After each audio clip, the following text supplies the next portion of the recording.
तो श्रीमद् भागवतम रे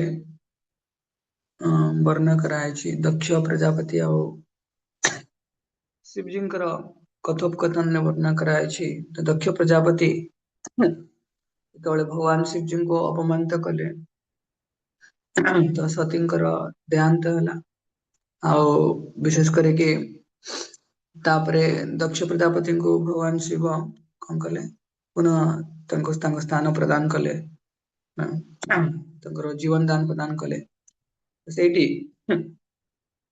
दक्ष प्रजापति भगवान शिव जी को प्रार्थना करछन्ती कि होछन्ती हे भगवान आपणकर गौरव सारा संसार रे आपणकर यश सारा संसार रे प्रसारित तेणु मु आपणक चरण कमल रे भूल करिछि अपराध करि बसिछि तेणु कृपा करके हमर क्षमा करंतु।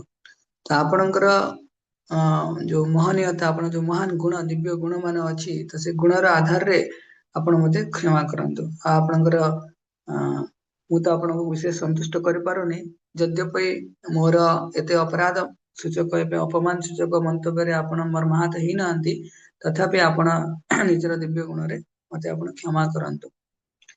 तेणु शिल प्रभुपाद हरिनाम को एतले प्रदान करछन्ती हम मानकु तो हरिनाम सहित 10 प्रकार अपराध प्रदान करछन्ती ताकि सतर्क हवा पय हमें कहा जाए तळे हमें भगवान अर्चन इत्यादि सेवा करंती तो तापरे हमें भगवान को क्षमा प्रार्थना मागंती। वो सुंदर प्रार्थना अछि भूमौ स्खलित पदानां भूमिरेवावलंबनम त्वयि जथापराधनम त्वामेव शरणं प्रभु। गोटे लोकटे तळे छोट पिलाटे भाबंतु गोटे छोट पिलाटे से माटी ऊपर छिड़ा आइछि तो समा और अदर तर गोड़ खसी गला से पड़ी गला से कोठी पड़िबो से माटी ऊपर पड़िबो हला।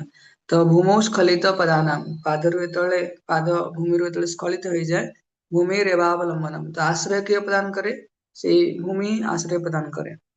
तो हरिनाम प्रति जेतळे हम किछि अपराध करि बसंती तो सेतବେଳେ आश्रय किए प्रदान करिवो हरिनाम आश्रय प्रदान करिवो। तो श्रील प्रभुपाद विशेष करके 10 नंबर अपराध को बहुत सुंदर भाव उपस्थापना करछन्ती कि हरिनाम रो महिमा विषय रे हमें एते श्रवण कला परे मध्य भौतिक आसक्ति हमें बजाय रखंती वृद्धि परकता बजाय रखंती। तो मटेरियल रिस्पांसिबिलिटी यदि हमें इंडिपेंडेंटली एक्सेप्ट करंती ता हमर हृदय को कठिन बने दे माने जंजाल। तेणु से धीरे धीरे आम आम जीवन में भगवान कृष्ण को स्वागत करने दरकार हरिनाम को स्वागत करने दरकार। हरिनाम को आम गुरुदेव निर्देश रे गुरुदेव तत्वावधान आम श्रवण करती निश्चय भाव में धीरे धीरे आम प्रति आसक्ति हवा कथा यदि आम निष्ठापर भाव में भगवान का नाम करवा ताले हवा कथा यदि होनी ताले कौन ना कौन अपराधर आम शिकार होती। हरिनाम प्रति जो अपराध अच्छी विशेष कर 10 नंबर अपराध भौतिक आसक्ति आमर कटुनी जेपर्यंत भौतिक आसक्ति कटबनी हम संसार को काटिया कहने आसक्ति काटिया कह जाए भौतिक आसक्ति तले कटुनी ताने आम निश्चय भाव में कि हरिनाम आश्रय और तीव्र भाव में ग्रहण करने दरकार। ये हरिनाम ही आमको समस्त अपराध मुक्त करके भगवान श्री कृष्ण चरण कमल समर्पित या फिर समर्पित भगवान का चरण कमल आम आश्रय प्रदान कर हरिनाम कृष्ण अंतर ना कि तेणु 24 घंटा आमको भगवान का नाम ग्रहण करार अच्छी कौन सी अपराध को न करेगी। तो नाम अपराध रे आम पढ़ुले कि गोटे शास्त्र अच्छी कि नाम कौमुदी करी कौमुदी माने पुष्प पद्म फूल तो वर्णना कराई यदि कौन वैष्णव को चरण कमल अपराध करती से वैष्णव पाखे क्षमा प्रार्थना मांगा। तो हरिनाम चरण कर अपराध कर कौन करवा दरकार कि आम हरिनाम को चरण कमल क्षमा प्रार्थना मांगा दरकार। तो क्षमा प्रार्थना मांगार माने कौन कि हरिनाम यदि आम अपराध करें हरिनाम को आम प्रार्थना करवा कि हे हरिनाम प्रभु मत आप कृपा करंतु बहुत नम्र भाव में प्रार्थना करवा दरकार। और विशेष करके गोटे इच्छा प्रकाश करवा दरकार कि मु भगवान आपणकर नाम को आज मुहूर्त सुंदर भाव में ग्रहण करी कौन से अपराध न रखी। तेणु 3 प्रकार नाम स्तर अच्छी अपराध युक्त नाम अपराध शून्य नाम अर्थात नामाभास स्तर आउ अंतिम रे प्रेम नाम आम उच्चारण कर शुद्ध नाम। जे पर्यंत आम जानूचे हरिनाम लक्षण है कि क्लेशाग्नि समस्त दुख दूर कर इनिशियल आम जापर कि हरिनाम कला मात्रे आम समस्त क्लेश दूर हो।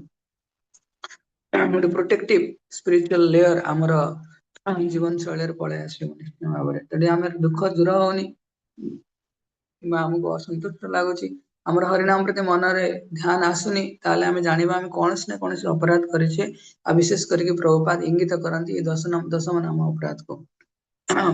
କାହିଁକିନା ଅଲଗା ସବୁ ଅପରାଧ ଗୁଡା ଆମେ ଧ୍ୟାନ ଦିଅନ୍ତି, ଏ ଦଶମ ନମ୍ବର ଅପରାଧଟା ଆମେ ଏତେ ଧ୍ୟାନ ଦେଇପାରନ୍ତିନି। ତେଣୁ ଆମେ ପ୍ରତ୍ୟେକ ଦିନ ଭଗବାନଙ୍କର ନାମର ମହିମା ଶୁଣିବା ଦରକାର। ତ ସହିତ ଭଗବାନଙ୍କର ନାମର ମହିମା ସମ୍ବଳିତ ଶ୍ଲୋକ ଇତ୍ୟାଦି ଆମେ ଆତ୍ମସାତ କରିବା ଦରକାର, ହୃଦୟଙ୍ଗମ କରିବା ଦରକାର।